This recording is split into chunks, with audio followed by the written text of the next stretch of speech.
এই রাম মন্দির সামনে 22শে জানুয়ারি উদ্বোধন, মন্দির তৈরি হচ্ছে। এতে আমাদের কোনো দুঃখ নাই, আমাদের কোনো কষ্ট নাই। কিছু মানুষ ইন্টারনেটে হই হই করছে, তো হই হই করার কোনো দরকারই নাই। কারণ মসজিদ যেখানে তৈরি হয় আল্লাহ সেটা কবুল করে নেয়। ভেঙে দিক, গুড়িয়ে দিক, চলে যাক, যাই হোক, সেটা আল্লাহর দরবারে কিয়ামত পর্যন্ত মসজিদ হিসেবে থাকে। উপর আস্থা রেখেছিলাম, কত সুন্দর ফয়সালা দিয়েছে। প্রত্নতত্ত্ববিদদের নিয়ে এসে মাটির তলা খনন করা হয়েছিল। খনন করে বলা হয়েছিল যদি কোনো স্ট্রাকচার পাওয়া যায় তাহলে প্রমাণ হবে যে তলায় মন্দির ছিল।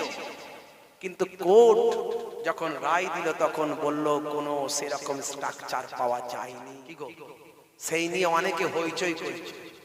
ইন্টারনেট খুললেই বলছে মন্দির চলছে, মন্দির তৈরি হচ্ছে। কোথায় 100 ফুট কি তৈরি হচ্ছে বলছে, কত নাকি মিঠাই মন্ডা তৈরি হচ্ছে। তো ভালো, তো এতে খারাপের কি আছে? এ তো ভালো জিনিস। মিঠাই মন্ডা তৈরি হলে আরো কি কি তৈরি হলে তো খারাপ হচ্ছে, ভালো। বন্ধুরা আমার, তরুণ যুবকেরা আমার, কিছু মানুষ মনে মনে করছে হাই হাই হাই আমাদের সব শেষ হয়ে গেল, আমাদের মসজিদ ভেঙে হাই হাই হাই মন্দির হয়ে গেল।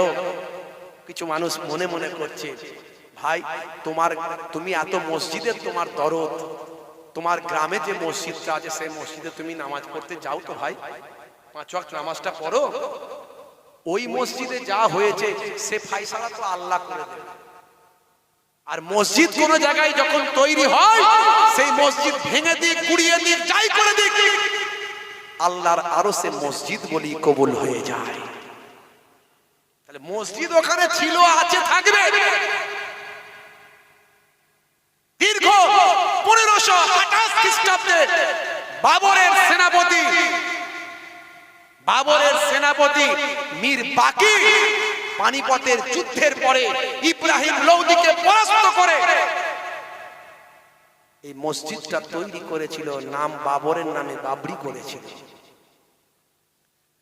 তারপর থেকে কয়েকশো বছর কেটে গেছে, কোনো বিতর্ক ছিল না। পরবর্তীকালে বিতর্ক শুরু হলো। কোর্টে মামলা চলল দীর্ঘদিন ধরে। মামলা উপর মানুষ বিশ্বাস করলো, কত কি হয়ে গেল, কত মানুষ আঘাত পেল, কত দাঙ্গা হয়ে গেল, কত মারপিট হয়ে গেল। কোন ধর্মই অশান্তি শেখায়নি, কোন ধর্মই খুন খারাপিকে পছন্দ করে না। স্বামী বিবেকানন্দজি বলেছিলেন, জীবে প্রেম করে যেই জন সেই জন সেবিছে ঈশ্বর।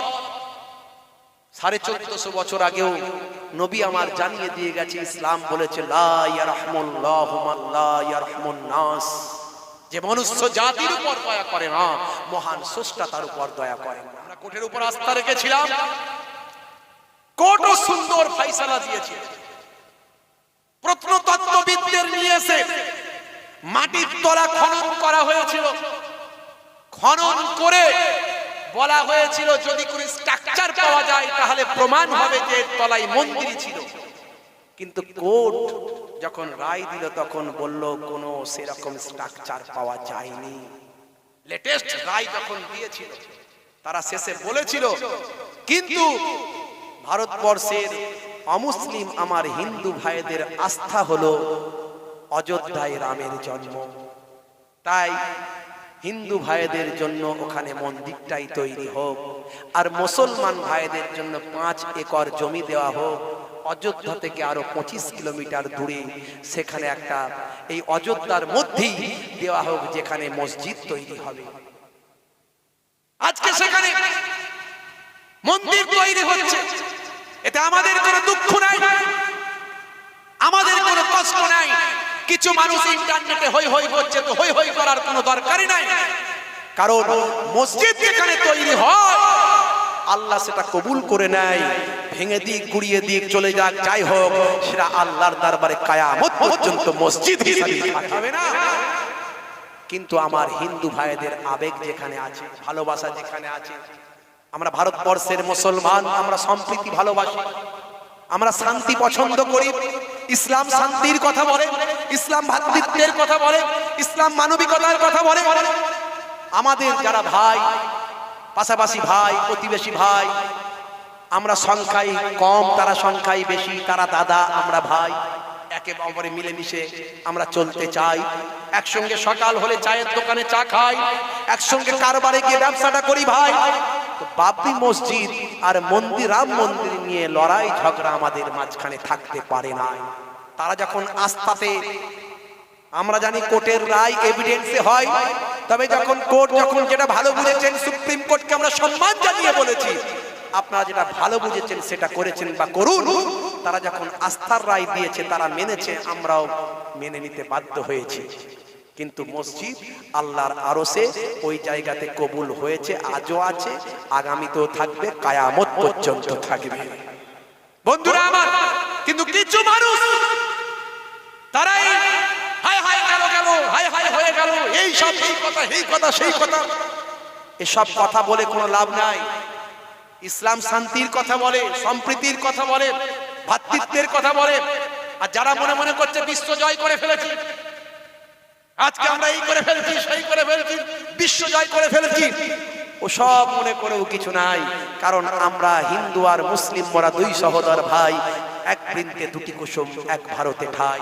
যখন বন্যা আসে মুসলমানের ঘরেতেও পানি ঢোকে, যখন বন্যা আসে হিন্দু ভাইদের বাড়িতেও পানি ঢোকে, যখন ঝড় আসে মুসলমানের ঘরেও ধাক্কা লাগে, যখন ঝড় আসে হিন্দু ভাইদের ঘরেও ধাক্কা লাগে। তাই সবচেয়ে আগে আমাদের হৃদয়টা পবিত্র করতে হবে। হৃদয়টা খুলে দেখুন, এই হৃদয়ের মধ্যেই যদি আপনি প্রকৃত ভাই আমার পুরুষোত্তম রামজির ভক্ত হন, তো আপনার হৃদয়ে রামকে আপনি পাবেন। আর যদি আমরা প্রকৃত আল্লাহর বান্দা হই, রাসূলের উম্মত হই, আমাদের হৃদয়ে আল্লাহ এবং রাসূলের মহব্বত পেয়ে যাব। তাহলে এখানে বন্ধুরা আমার, তরুণ যুবকেরা আমার, কিছু মানুষ তারা সব সময় চাইছে কিভাবে একটা উগ্রতার পরিবেশ তৈরি করা যায়, এই ভারতবর্ষের মানুষের মধ্যে কিভাবে দাঙ্গা হাঙ্গামা লাগানো যায়, একটা রই রই ভাব, হই হই ভাব মানুষের মাঝখানে কিভাবে প্রকাশ ঘটানো যায়। তাই আমি সকলের কাছে অনুরোধ করব, মুসলিম ভাইদেরকে অনুরোধ করব, মাদ্রাসাগুলো, মসজিদগুলোতে সব সিসি ক্যামেরা লাগান। হিন্দু ভাইদের অনুরোধ করব, আপনারা সব মন্দিরগুলো, ধর্মস্থানগুলোতে সিসি ক্যামেরা লাগান, যাতে করে আমাদের মাঝখানে কোনো সুকুনির জন্ম না হয়।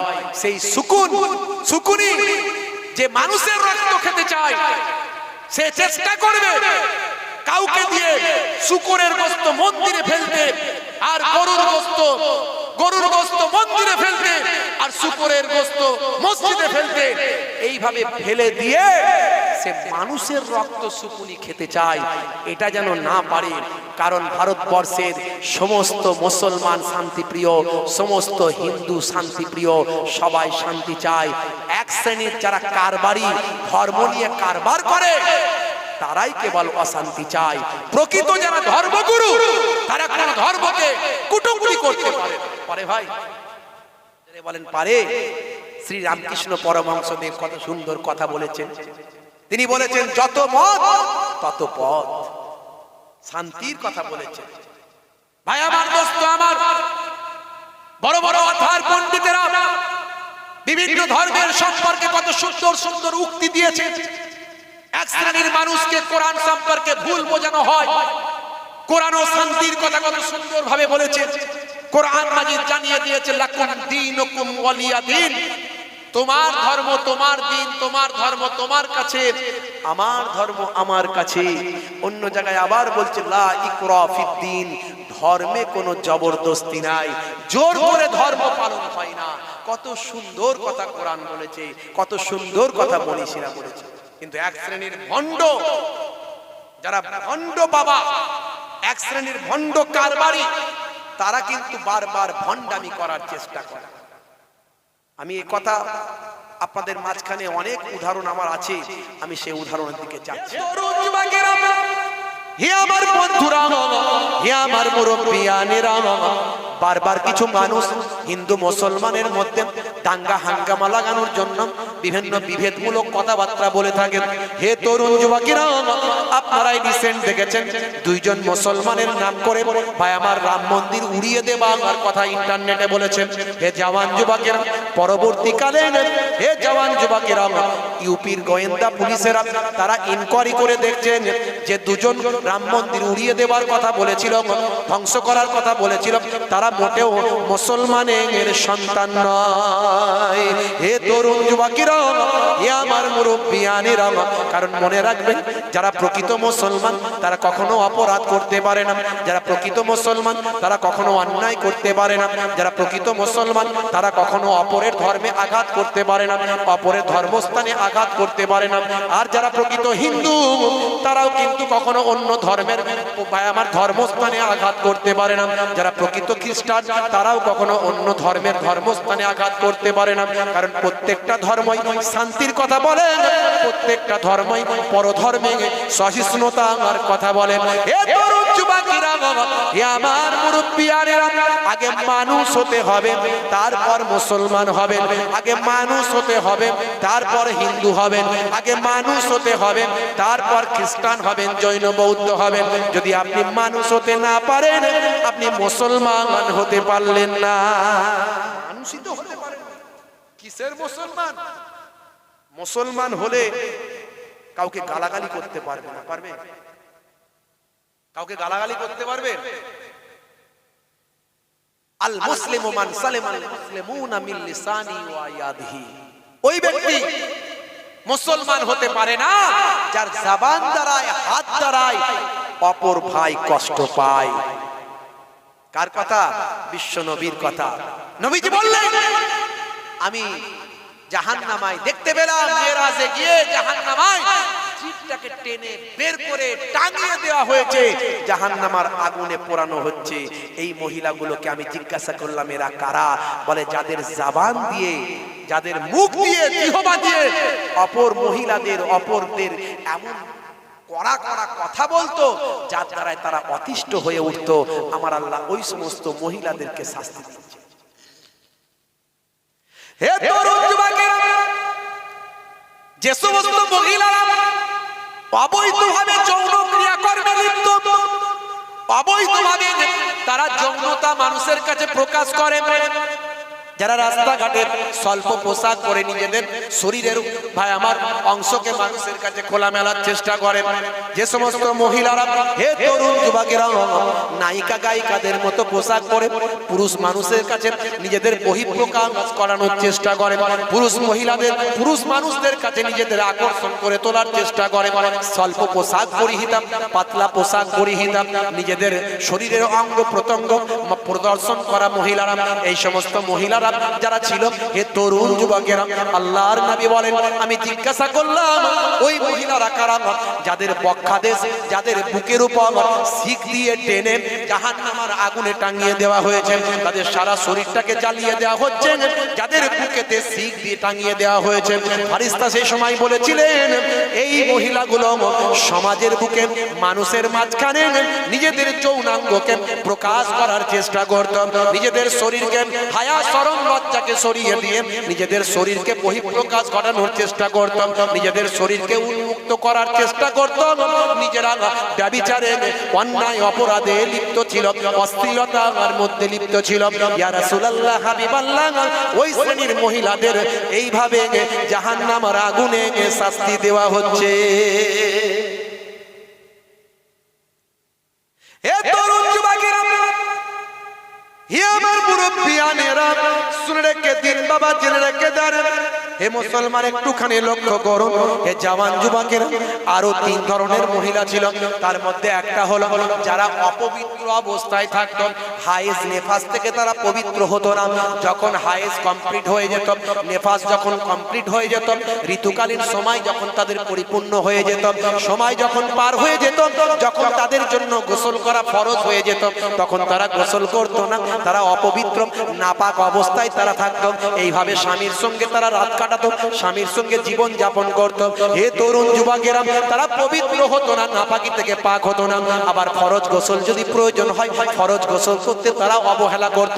স্বামীর সঙ্গে সময় কাটিয়ে স্বামীর সঙ্গে রাত্রি যাপন করে নিশি যাপন করে সকাল সকাল ফজরের আগে তারা গোসল করতো না, কিংবা তাড়াতাড়ি তারা গোসল করতো না। সারাদিন তারা নোংরা অবস্থায় থাকতো, অপবিত্র অবস্থায় থাকতো।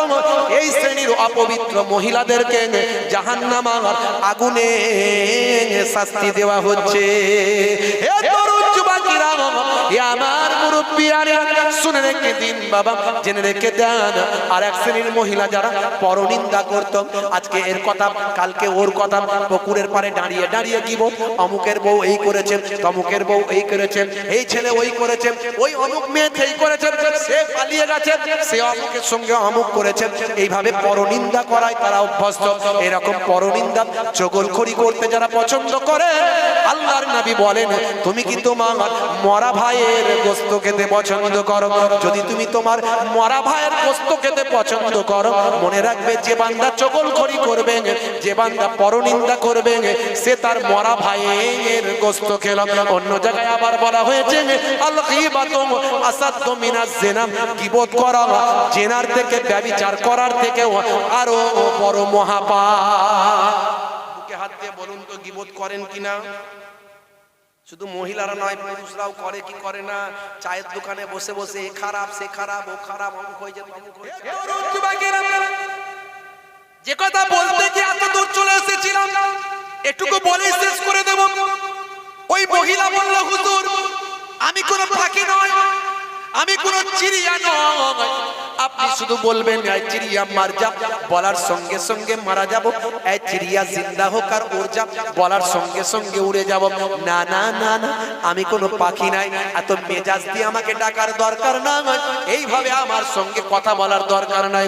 আল্লাহর ওলির তৃষ্ণা মিটে গেল, পানি খাওয়া ভুলে গেলেন। বললেন, ও মা, মা তুমি তো সাধারণ মহিলা নয়, মা তুমি এ খবর কেমন করে জানতে পারলেন? এ খবর এখান থেকে শত শত মাইল আগের ঘটনা, তুমি এখান থেকে কেমন করে জানতে পারলেন? সেই সময় মহিলা বললেন, শুনুন, আমি এমন কোন আল্লাহর নেক বান্দি নয়, আমি 5 ওয়াক্ত নামাজি, আমি রাসূলের সুন্নত গুলো মেনে চলি, ইসলামের হুকুম আহকাম গুলো মেনে চলি, আর আমি অন্য কোনো কাজ করি না। শুধু একটা কাজ করি, আমার স্বামী হলো একজন বড় মাতাল, মাতাল হলেও আমি আমার স্বামীর খিদমত করি। আমার স্বামী না বলতে পারে আমি মাতাল বলে আমার স্ত্রী আমার খিদমত করে না। এরই বদৌলতে আমার আল্লাহ এই মর্যাদা, এই নিয়ামতের হকদার আমাকে দান করেছে। জোরে হবে না? আর জোরে হবে না? বন্ধুরা আমার, তরুণ যুবকেরা আমার, তাহলে আজকে আমাদের ওয়াজ বেশি লম্বা চওড়া নয়, এটুকু আপনারা 5 ওয়াক্ত নামাজটা পড়বেন, বছরে 1 মাস রমজানের রোজাটা রাখবেন, আর বছরে ভাই আমার স্বামীর মায়েরা আমার স্বামীর খেদমত করবেন। পুরুষেরা, ছেলেরা স্বামীকে, স্ত্রীকে কখনো দুঃখ দেবেন না, কষ্ট দেবেন না, স্ত্রীর হকগুলো পূরণ করবেন। আর বন্ধুরা আমার, নবীর সুন্নতগুলোকে মেনে চলবেন। আমি অনেক সুন্নতের ওয়াজ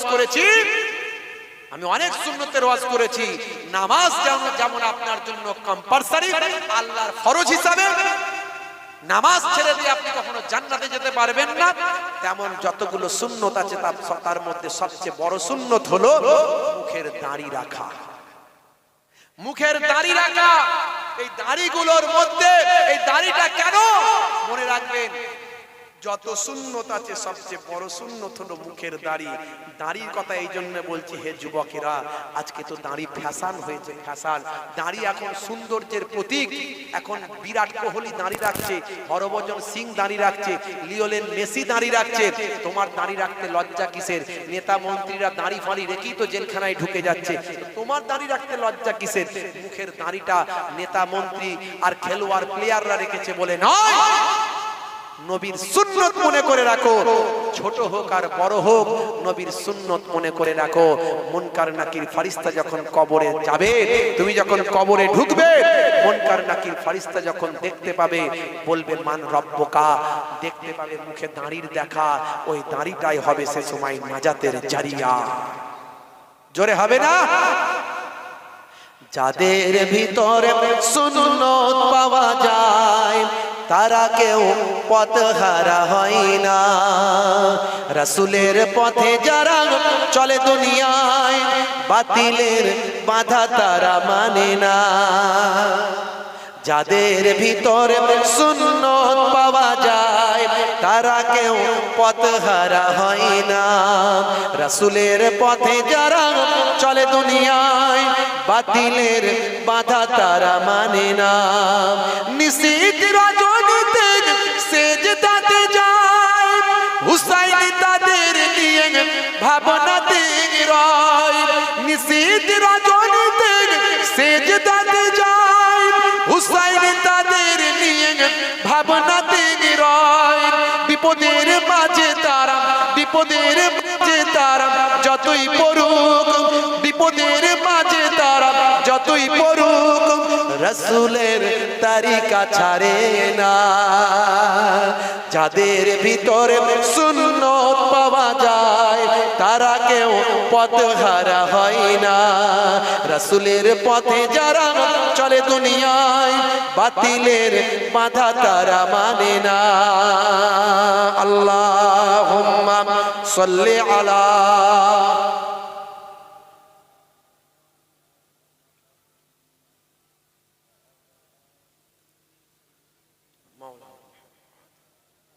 প্রত্যেকে তিনবার সূরা ফাতিহা, আলহামদুলিল্লাহ শরীফ, তিনবার সূরা ইখলাস, কুল হুয়াল্লাহ শরীফ, তিনবার দুরূদ শরীফ পাক তেলাওয়াত করেন। আখিরি মোনাজাত হবে। 12টা 20 হয়ে গেছে, 10 মিনিটের মধ্যে দোয়া হবে। আখিরি মোনাজাত তাড়াতাড়ি।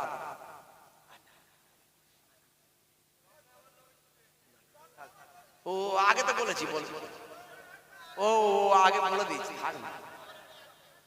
এই খামাকায় তোমরা কেন জেদ করো?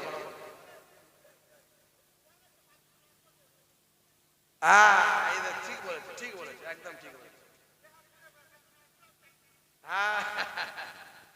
নামাজ তো পড়তেই হবে, নামাজ ছেড়ে দিয়ে জান্নাতে যেতেই পারবে। এতক্ষণ তাহলে কিসের ওয়াজ হলো? এতক্ষণ তো নামাজেরই ওয়াজ হলো। নামাজই তো পড়তে হবে। এই নামাজ পড়বে তো সব নাকি? এই হ্যাঁ বলো। এই হাত তোলো দেখি, কার কার নামাজ পড়ো হাত তোলো দেখি। হাত তোলো না, আল্লাহকে দেখাও। নামাজ না পড়লে জান্নাতে যেতে পারবে না। অনেকে হাত তোলেন মাঝখানে, ভালো করে হাত তোলেন। ক্যান্সার আল্লাহ দিতে পারে, কিন্তু হার্ট অ্যাটাক দিতে পারে। হাতটা তোলেন ভালো করে দেখি। এই অনেকে হাত তোলেন, দেখেছো? ভাবছি আমি নামাজ তো পড়বো নি, হাত তুলবো কেন? দেখেছো কি অবস্থা? অন্যদিকে তাকিয়ে আছে। হ্যাঁ, কি বিপদ। অনেকে তুলেছে আলহামদুলিল্লাহ। কার কাছে তুলেছি আমরা? কার কাছে? দেখলো কে? সাক্ষী হলো কে? নামাজ ছাড়লে হবে না, বুঝতে পারছেন? বাপজি আমার আজ থেকে ওয়াদা করুন, নামাজ পড়বেন আর রাসূলের সুন্নতটা রাখার চেষ্টা করবেন। বন্ধুরা আমার, আমি ফিলিস্তিন নিয়ে একটা গজল আমার লেখা, আপনারা ইন্টারনেটে হয়তো শুনেছেন এর আগে, আমি সেটা গাইছি। এখন ফিলিস্তিনে যুদ্ধ চলছে, আপনারা জানেন, এখনো চলছে। 21,000 আমার কালেমা প্রেমী ভাইদেরকে শহীদ করে দিয়েছে। তারপরেও তাদের ঈমানের চেতনা কমেনি। জোরে হবে না? জোরে হবে না? তাদের ঈমানের চেতনা কমেনি। 21,000 ফিলিস্তিনি শিশু, নর নারী, বাচ্চা শহীদ করে দিয়েছে। তারপরেও তাদেরকে যখন জিজ্ঞাসা করা হচ্ছে, হ্যাঁ গো কি অবস্থা, বলে সবই আল্লাহর ইচ্ছা। আমার আল্লাহ যেটা রাজি তাতে আমরা রাজি। এর মধ্যেও আল্লাহ নিশ্চয় কিছু ভালো রেখেছেন।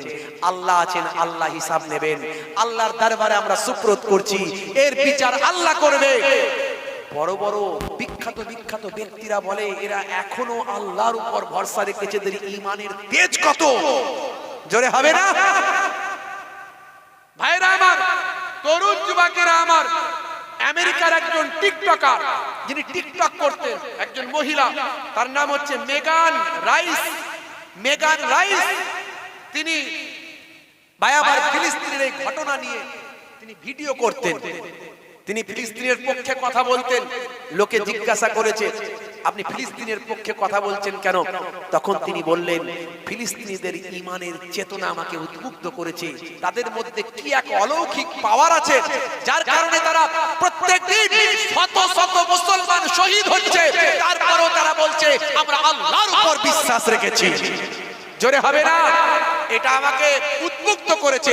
তাই ফিলিস্তিনিদের, আমি আমেরিকান হয়েও, আমি আমেরিকান টিকটকার হয়েও আমি ফিলিস্তিনি ভাই বোনেদের এই করুণ দৃশ্য সহ্য করতে পারি না। তাদের নিয়ে প্রতিবাদ করছি, তাদের নিয়ে ভিডিও বিশ্বের মানুষের কাছে ছড়িয়ে দিচ্ছি। ভাই আমার, নেটিজেনরা প্রশ্ন করলো, যারা নেটে ইন্টারনেট ঘাটাঘাটি করে, তারা বলল আপনি কি কোরআন পড়েছেন? আপনি এত মুসলিমদের নিয়ে এত আবেগ প্রবণ হয়ে কথা বলছেন, আপনি কি কোরআন পড়েছেন? আপনি কি নবীর হাদিস পড়েছেন? আপনি কোরআন পড়ুন, আপনি হাদিস পড়ুন। মিস্টার ম্যাডাম মেগান রাইস, তিনি তারপর উদ্বুদ্ধ হলেন কোরআন পড়তে, উদ্বুদ্ধ হলেন রাসূলের জীবনী জানতে। পৃথিবী বিখ্যাত একজন টিকটকার, আমেরিকান টিকটকার, তিনি বুঝতে পারলেন, কোরআন পড়তে পড়তে বুঝতে পারলেন ফিলিস্তিনের মুসলমানেরা এত মানুষ শহীদ হওয়ার পরেও তাদের ঈমানি তেজ আসছে কোথা থেকে। তিনি বুঝতে পারলেন কোরআন মাজিদ পৃথিবীর বুকে এমন একটা গ্রন্থ, যে গ্রন্থ মানুষকে একেবারে সঠিক পথের দিশা দেখায়, মানুষকে ঈমানি চেতনায় উদ্বুদ্ধ করে, মানুষকে শান্তি সম্প্রীতির কথা বলে। কোরআনের বিরুদ্ধে এক শ্রেণীর মানুষ ভুল বোঝানোর চেষ্টা করে, কোরআনের ব্যাখ্যা ভুল করে, কোরআনের লাইন পড়ে কোরআনের মানে ভুল করে, কিন্তু কোরআন মাজিদ মানুষকে শান্তি সম্প্রীতি, নীতি নৈতিকতা, মানবিকতা, মনুষ্যত্ববোধ, পাপের শাস্তি, ভাই আমার ভালো কাজের পুরস্কার, এই সব কথা কোরআন বলেছে। কোরআন উদ্বুদ্ধ করেছে, কোরআন চেতনা তৈরি করেছে। সেই কোরআনী চেতনা এবং বিশ্ব নবীর লাইফ হিস্ট্রি, জীবন জিন্দেগি, তাদের ঈমানি শক্তি বাড়িয়েছে। কোরআন আর নবীর জীবনী পড়ে বন্ধুরা আমার, মেগান রাইস কালেমা পড়ে ঈমান কবুল করে নিবে। জোরে হবে না?